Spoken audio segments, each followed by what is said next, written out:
থেকে বঞ্চিত, শিক্ষক পেশাজীবী হিসেবে তাদের অধিকার থেকে বঞ্চিত এমন কোন পেশাজীবী আছে?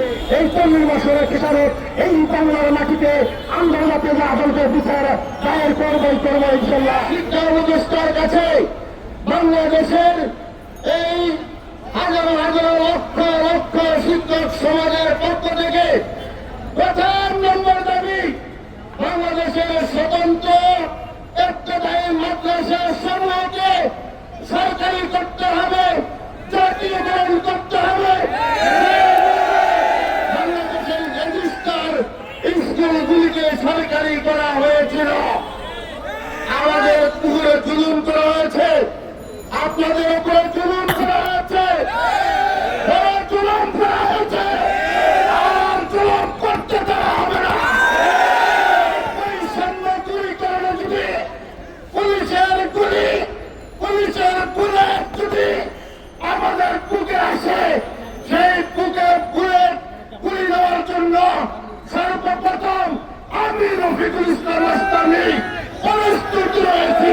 সরকারকে জানিয়ে দিতে চাই, আমাদের রক্ত জলের ঝর্ণা জলে ঢাকা শহরে আমরা যেন পুলিশের পিটুনি খাইতে না হয়, আমাদের উপরে পুলিশের পিটুনি আসতে পারে, আমাদের উপরে টিয়ার কেস আসতে পারে, এই ধরনের পরিবেশ সৃষ্টি হতে দিবেন না।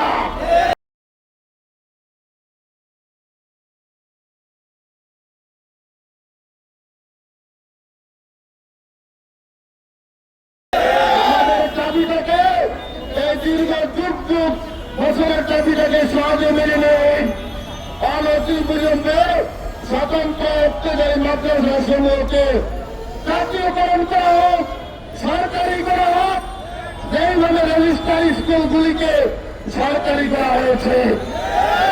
অনেক আশ্বাস আমরা পেয়েছি, ওই পেয়েছি সরকার, ওই স্বৈরাচার সরকার যখন এগুলোর পক্ষভক্ত নিয়ে দেখেছে যে এইগুলো ইসলামী মূল্যবোধের প্রতিষ্ঠান, মাদ্রাসা শিক্ষা, তখন তাদের একটি কুচক্রী মহল তাদেরকে পরামর্শ দিবেন যে এখান থেকে জামাত শিবির বের হবে, এখান থেকে জঙ্গি বের হবে, এরা আওয়ামী লীগ করে না, এরা কখনো আওয়ামী লীগ করবে না।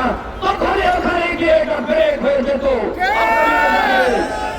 একবার 311 কোটি টাকা আমাদের স্বতন্ত্র এই মাদ্রাসার নামে প্রস্তাব প্রধানমন্ত্রী অনুমোদন করেছিলেন।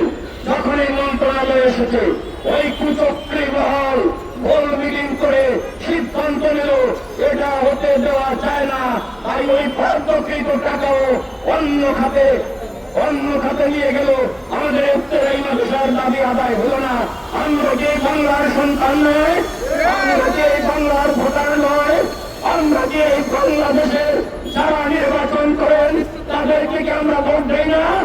আমাদের প্রতি অবিচার কেন, অত্যাচার কেন? আমার চেয়ারম্যান বলেছে এটা আসলে বৈষম্য নয়, এটা একটা নির্যাতন। আমার ভাইরা, আপনাদের একটি ওয়াদা নিতে চাই, এখানে এসে আপনাদের সম্মুখে, মিডিয়ার সম্মুখে, প্রশাসনের সম্মুখে সরকার পক্ষ থেকে জাতীয়করণের ঘোষণা দেওয়া ব্যতীত আপনারা এই মাঠ ছেড়ে যাবেন কিনা?